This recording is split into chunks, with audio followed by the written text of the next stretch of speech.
Election అప్డేట్స్ను అందరికంటే ముందుగానే తెలుసుకోవాలంటే ఈరోజే ఆర్టీవీ లైవ్ యాప్ని మీ మొబైల్లో డౌన్లోడ్ చేసుకోండి.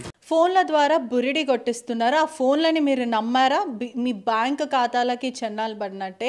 అదేవిధంగా ఇదొకటే కాదు, చాలా అనేక సైబర్ నేరగాలు ఈజీ మనీ సంపాదించడానికి ఇప్పుడు కాల్స్ చేయడమే కానీ సోషల్ మీడియాని వేదికగా చూసుకుంటున్నారని కూడా పూర్తిగా తెలుస్తుంది. ఇటీవలనే చాలా మటుకు సోషల్ మీడియాలో ఈ డ్రగ్స్ కానీ గంజాయి కానీ లేదంటే ఈ ఇల్లీగల్ యాక్టివిటీస్ పైన సోషల్ మీడియాలో అవేర్నెస్ క్యాంపెయిన్స్ కూడా చాలా జరుగుతున్నాయి. దాన్ని ఆసరాగా చేసుకొని సైబర్ నేరగాలు ఎలా ఏం చెయ్యాలి అని ప్రీ ప్లాన్డ్గా ఈజీ మనీ సంపాదించడానికి ప్రయత్నిస్తున్నారు. ఇటీవలనే ఒక కుటుంబంకి కాల్ చేయడం అయితే జరిగింది. నేను అలానా ఏసీపీ నుంచి కాల్ చేస్తున్నాను, మీ అమ్మాయి పైన 2 కేసులు రిజిస్టర్ అయ్యాయి, ఒకవేళ కేసులు తీపించుకోవాలి, చాలా పెద్ద కేసులు అని చెప్పడం, బెదిరించడం కూడా జరుగుతుంది. అసలు ఏం జరిగింది, ఎటువంటి నేరాలకు పాల్పడుతున్నారు, ఈజీ మనీ ఎలా సంపాదించుకోవాలి అని పాల్పడుతున్నారో ఒకసారి కుటుంబంతో మాట్లాడే ప్రయత్నం చేస్తాం. ఇవన్నీ నమ్మామంటే మన బ్యాంక్ ఖాతాలకి కన్నాలు పడినట్టే. ఒకసారి మాట్లాడే ప్రయత్నం చేద్దాము. నమస్తే అండి, మీ పేరు? నమస్తే అండి, నా పేరు డాక్టర్ సగిల్ సుధార్ అని.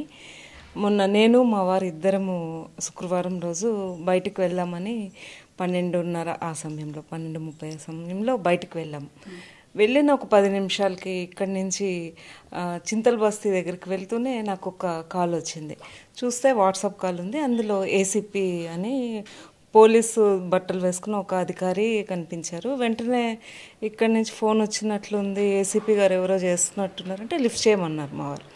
సరే లిఫ్ట్ చేస్తూనే ఆప్ సుబ్రహ్మణ్యం హే అని అన్నారు. లేదు మేరా హస్బెండ్ అని చెప్పాను. అని అంటేనే మా అమ్మాయి పేరు చెప్పారు. పేరు చెప్పి ఆప్కా బేటీ హే అని అంటే హా అన్నాను. అంటూనే ఆప్కా బేటీకి ఊపర్ 2 కేసెస్ ఫైల్ హో గయా. 1 మినిట్ మేరా హస్బెండ్ బాత్ కరే అని ఇంకా తనకి ఇచ్చాను అనమాట. తనకిస్తే తను మాట్లాడారు.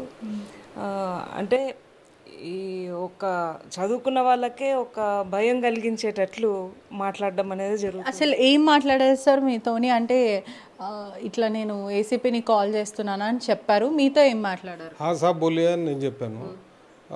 మై ఆప్కా తారీఫ్ అని అడిగాను. मैं एसीपी गांधीनगर से हूँ. गांधीनगर कौन सा चिकड़पल्ली के पास है क्या, वो है क्या అంటే దానికి అతను ఏం చెప్పలేదు. आपका जोन कौन सा है, सेंट्रल जोन है या ईस्ट जोन है क्या बताइए అంటే जोन सेंट्रल जोन है అన్నాడు. ఒక నిమిషం, ఒక 4 సెకండ్ల. सेंट्रल आपका डीसीपी साहब का नाम क्या है అంటే डीसीपी साहब का नाम, अच्छा, और एक आपका बेटी के ऊपर 2 केस हो गया, उसका आपका बेटी है ना, वो आपके साथ में है क्या? हाँ साथ में है, अभी हम बात कराई है. नहीं हम 2 मिनट पहले बाहर आए, वो तो घर पे है. घर पे है क्या? हाँ घर पे ही है, आप बात कराइए. बात कराने को नहीं है, मैं बाहर आया, एक आधा घंटा में घर पहुंचूंगा, तब बात करेंगे. आपका डीसीपी के साहब का नाम क्या है बताइए. डीसीपी नाम चाहिए అనుకుంటే ఫోన్ కట్ చేసి. అంటే ఇటువంటివి ఇటీవల కాలంలో చాలా జరుగుతున్నాయి. ఒకవైపు మీకోసం పార్సల్ వచ్చింది, దాంట్లో డ్రగ్స్ ఉంది, ఒకవేళ ఈ కేసు మీకు రిజిస్టర్ కావద్దు, మీరు దీని నుంచి బయటికి రావాలంటే పెద్ద మొత్తంలో డబ్బు చెల్లించాలన్నారు. సో మిమ్మల్ని భయప్రాంతులకు గురి చేసే ప్రయత్నం చేశారా? అంటే ఈ పెద్ద కేసు మిమ్మల్ని దీంట్లో నుంచి మీ పాపను బయటికి ప్రాంతాల్లో చేసానికి ఏమి అవతల పిచ్చోళ్ళం కాదు. ఇప్పుడు మెయిన్ గాంధీనగర్ అనేది అది ఒక పోలీస్ స్టేషన్, దానికి ఒక ఏసీపీ. మీరు చదువుకున్న వాళ్ళు కాబట్టి టెక్నికల్గా అడిగారు కాబట్టి అతను దొరికాడు. కానీ జనరలీ చాలా మంది చదువుకొని వాళ్ళు ఉంటారు. ఇటువంటి మాట్లాడితే వాళ్ళు వెంటనే పానిక్ అయిపోయి సార్ ఈ కేసుని నుంచి నన్ను బయటకు తీయండి, మీకు డబ్బులు ఇస్తాను అని చెప్పే వాళ్ళు కూడా. ప్రాబ్లము అమ్మాయిలు కదా, అమ్మాయి ఒకవేళ బయట ఉందనుకో పానిక్ అవుతారు. పేరెంట్స్ న్యాచురల్లీ పానిక్ అవుతారు.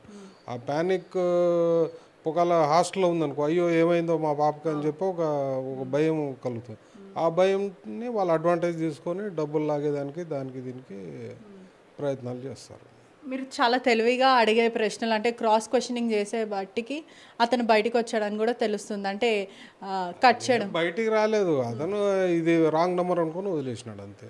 అదే వీళ్ళతో వర్కౌట్ కాదని చెప్పి వదిలేశాడు. మీరు దీని మీద ఫిర్యాదు చేశారా పోలీసులకు కానీ చేయలేదు, ఎందుకంటే అది ప్రాపర్, అది ఎక్కడో ట్రూ కాలర్లో చెక్ చేసి ఎటువంటి నంబర్లతో వస్తాయి మీకు కాల్స్ ఇవన్నీ కూడా? ఇవన్నీ బయటే నంబర్లు, మన పొరుగు దేశం ఉండొచ్చు, ఏదైనా ప్రాంతాల నుంచి చేయొచ్చు. కానీ వాళ్ళు చేసే వాళ్ళంతా ఇండియా నుంచే చేస్తుండొచ్చు.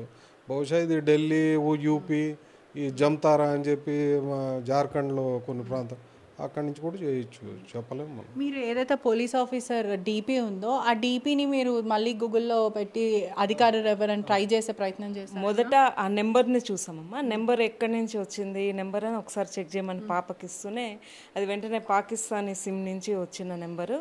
అనిల్ అబ్బాస్ అని ఏదో చెప్పారు, అనిల్ కోహ్లీ అని చెప్పారు, అనిల్ కోహ్లీ అని చెప్పారు. తర్వాత సరే ఆ ఫోటో అంత పర్టికులర్గా పోలీస్ ఆఫీసరు ఇది స్టార్స్ అవన్నీ ఉండే లోపల ఒక్కసారి ఆ ఫోటోని గూగుల్లో సెర్చ్ చేయమని చేసి ఇద్దరము చూస్తే ఆయన ఒక పంజాబ్లోని లూధియానా నెంబర్ని చూసినప్పుడు అతని పేరు వచ్చి అబ్బాస్ అనే పేరుతో అది ఫోన్ నెంబర్ ఉన్నింది. తర్వాత ఆ ఫోటోని గూగుల్లో సెర్చ్ చేసినప్పుడు అనిల్ కోహ్లీ అని పంజాబ్ లూధియానాకు చెందినటువంటి ఒక పోలీస్ ఉన్నతాధికారి ఏసీపీ అని తేలింది. అంటే ఆయన కోవిడ్ సమయంలో చనిపోయారనమాట. అటువంటి ఉన్నతాధికారుల యొక్క ప్రొఫైల్ ఫోటోలను తీసుకొని ఇటువంటి మోసాలకు పాల్పడుతున్నారు. నేను చెప్పే ఒక చిన్న విషయం ఏమిటంటే చాలా వరకు తల్లిదండ్రులు అయ్యో మన బిడ్డ తప్పు చేసినా చేయకపోయినా ఒక ఆందోళనకైతే గురవుతారు. ఒక చిన్న సంఘటన చెప్తాను మీకు. అంటే నేను ఈ మధ్య ఇన్స్టాగ్రామ్లో చదివిన సంఘటన. ఒక తల్లిదండ్రులకి 2 అమ్మాయిలు, ఒక అమ్మాయిని హాస్టల్లో పెట్టి చదివిస్తుంది. ఆ అమ్మాయి హాస్టల్లో ఉంది. అర్ధరాత్రి వాళ్ళకి ఫోన్ వచ్చిందనమాట. ఫోన్ వచ్చి ఇట్లా మీ అమ్మాయిని మేము కేసులో పెట్టి పోలీస్ స్టేషన్కి తీసుకుని వెళ్ళాము, మీరు వెంటనే వచ్చి అమ్మాయిని ఇది చేసుకోండి అని చెప్పే లోపల వీళ్ళ తల్లిదండ్రుల ఆందోళనకు గురై వెంటనే సార్ మాకు తెలీదు, మేము బయట ఊర్లో ఉన్నాము అని అంటూనే ఏం పర్లేదు మేము సహాయం చేస్తాము, మీరు వెంటనే ఈ నెంబర్కి ఒక 10,000 రూపాయలు వేయండి అంటే వీళ్ళు పాపం ట్రాన్సాక్షన్ చేసేసారు. చేసేసిన తర్వాత మళ్ళీ ఒక అరగంటకి లేదు ఇది చాలా పెద్ద కేసు అయింది, మీరు వెంటనే ఇంకొక 50,000 ఇవ్వాలంటే పాపం అర్ధరాత్రి వాళ్ళకి తెలిసినటువంటి స్నేహితులని బంధువులను అడిగి 50,000 సమకూర్చుకున్నారు. కానీ వాళ్ళ చిన్నమ్మాయి ఏం చేసిందంటే వాళ్ళ అక్కకు ఫోన్ చేసింది. సాధారణంగా ఆ రాత్రిలో పనుకున్నప్పుడు ఫోన్ స్విచ్ ఆఫ్ చేస్తుంటారు కదా, పాపం తను స్విచ్ ఆఫ్ చేసుకొని ఉన్నట్టుంది. ఇంకా మళ్ళీ వాళ్ళ అక్క స్నేహితురాలకు చేసే లోపల అక్క ఉందా అంటే నా పక్కనే పడుకొని ఉంది మీ అక్క అని చెప్పింది. వెంటనే వీడియో కాల్లో కూడా చూపించినట్లుంది.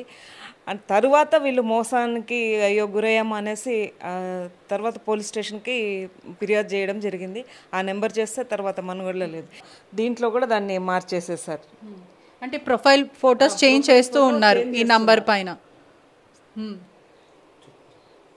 ప్రజలకు కూడా మీరు ఏం చెప్తారు? అంటే ఈరోజు మీరు చదువుకున్నారు కాబట్టి మోసానికి మీరైతే బలి అయితే అవ్వలేదు. చాలామంది చదువుకొని వాళ్ళైనా కొంచెం తెలివి వాడకుండా ఇటువంటి మోసాలకి పాల్పడుతుంది. ఇది ఒకటనే కాదు, సైబర్ నేరగాలు కొత్త కొత్త ఇనిషియేటివ్ క్రియేటివ్ ఐడియాస్తో వస్తుంటారు. స్పాన్ నెంబర్ అని అంటాము. అంటే ఆ స్పాన్ నెంబర్ వస్తేనే అలర్ట్ ఉండాలి, అంటే మన దీంట్లో తెలిసిపోతుంది.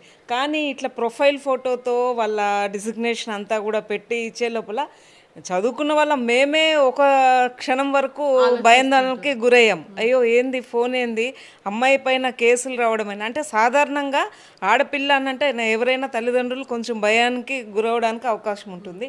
మా పరిస్థితే ఇలా ఉంటే చదువుకొని లేని వాళ్ళ పరిస్థితి ఏ విధంగా ఉంటుంది?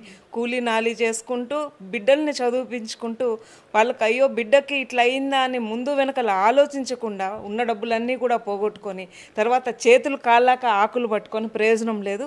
కాబట్టి మనకు వచ్చిన ఫోన్లని ఆలోచించాలా, మన బిడ్డల మీద మనకు నమ్మకం ఉండాలా.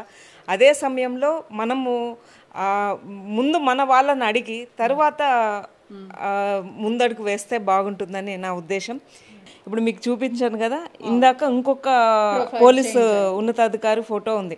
అంటే ఆ నెంబర్ని వాళ్ళు ఇంకా మోసాలకు పాల్పడుతూనే ఉన్నారు. ఎందుకంటే వాళ్ళు ఒక 10 నెంబర్లు ఇటువంటివి ప్రయత్నిస్తారు. ఒకరిద్దరు ఖచ్చితంగా వాళ్ళ బుట్టలో పడతారనమాట. కాబట్టి దయచేసి ఇటువంటి ప్రొఫైల్ ఫోటోతో ఉండేటివి ఇంకేదైనా కూడా అట్లా ఉన్నప్పుడు మీరు వెంటనే ఇదేదో నిజమైన నెంబర్ అని భ్రమ పడకుండా కొంచెం ఆలోచిస్తే బాగుంటుందని నా మనవి కదా. ఇటువంటి తరచు ఇటువంటి జరుగుతూ ఉన్నాయి ఈ కాలంలో, ఇటువంటివి చాలా చాలా జరుగుతున్నాయని కూడా చెప్పొచ్చు. ఈ సైబర్ నేరగాలు కూడా ఒకటి కాదు రెండు కాదు, కొత్త కొత్త ఇనిషియేటివ్తో కొత్త ఐడియాస్తో ఎలా మనుషులను మోసం చేయాలని ఒక కొత్త ఐడియాస్తో రావడం జరుగుతుంది. అది ఒకవైపు మీకు డెలివరీ బాయ్సే కానీ లేకపోతే ఎవరైనా సరే మీకు ఓటీపీ చెప్పండి, మీ పాప మీ బాబు మీ పిల్లలు ఆర్డర్ చేశారు, మీకు ఓటీపీ వచ్చింది రిసీవ్ చేసుకున్నట్టు మీరు చెప్పండి అని ఇటువంటివి.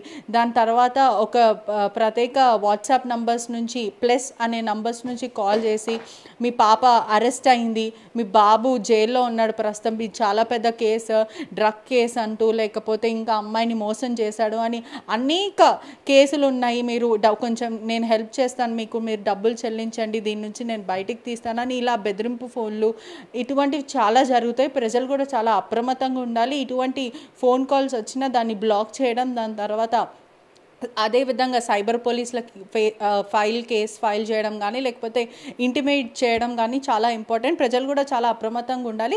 తెలియని వ్యక్తి ఫోన్ చేసి మీ బాబు కానీ పాప కానీ మీ నాన్న ఇటువంటి కేసులో ఇరుక్కున్నారంటే వెంటనే మన వాళ్ళతో ఒకసారి చెక్ చేసుకొని దాని తర్వాత ఎలా మాట్లాడాలో అనేది కూడా మీరు గ్రహించుకోవాలని తెలియజేస్తూ కెమెరామ్యాన్ వంశీత పరిష రిపోర్టింగ్ RTV హైదరాబాద్. మరిన్ని వీడియోస్ కోసం ఛానల్ ని సబ్స్క్రైబ్ చేయండి, లేటెస్ట్ అప్డేట్స్ కోసం వాట్సాప్ ఛానల్ ని ఫాలో చేయండి అండ్ లింక్ డిస్క్రిప్షన్ లో ఉంది.